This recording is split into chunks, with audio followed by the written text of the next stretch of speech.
the vast majority of abortions are done because of out of convenience. Right, right. It's abortions of convenience, and that's the vast majority. I believe that this is a concern for them.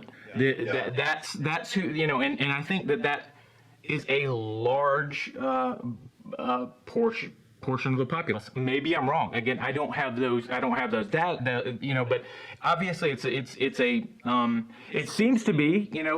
This is always the topic of discussion at a debate or at a rally or anything. We're going to talk about reproductive rights, which again, such a misnomer. That's not what. That's the way that Satan works, though. Like, let me deceive people, you know, get them to question what is truth. That's like the only it seems like that's the only play that Satan has, like I could deceive them. And when the reality is it's when you're taking a life of someone who is bearing the image of God. Yeah. You know what I Yeah. mean? I've never been a young woman, but this is something it's a topic that's close to my heart and mind, because it is a decision that my mother had to make.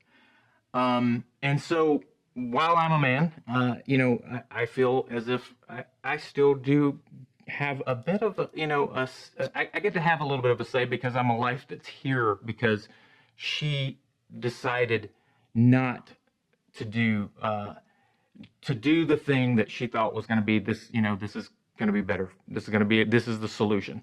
I can only imagine because, I didn't get to ask her about this experience. I didn't get to hear her story. I only found out after she had died. But I get it. She was 19 years old. I imagine, just coming out of high school, she had, ideas. She had plans. She had certain dreams, certain, ambitions. I am sure, just like anyone would. And that's having a child with a father who it didn't look like he was going to be around and be part of the picture. That was not at all part of her plan at that age in life.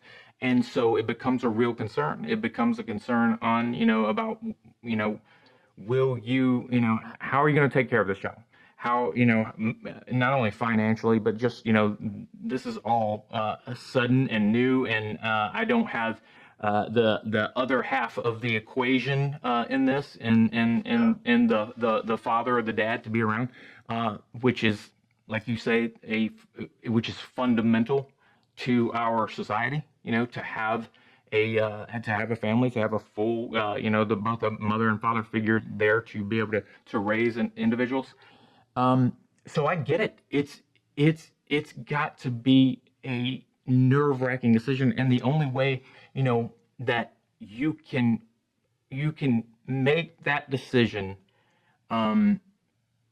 is really through faith and just trusting, and that's why you have to know that you have a good father.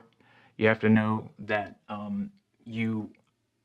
that he will make a way where it seems like there is no way, and that's something that so many people, young women in this position, they may not know, or again, faced with this decision, this life altering decision.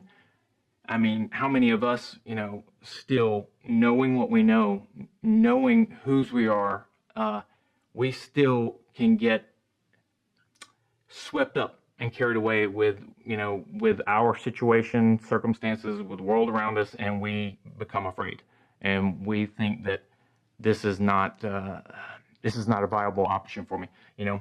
That speaks that also speaks to suicide, right? That's speaking of ending a life. It's still the same thing. It's you're ending a life because you think this is gonna make a better situation for you.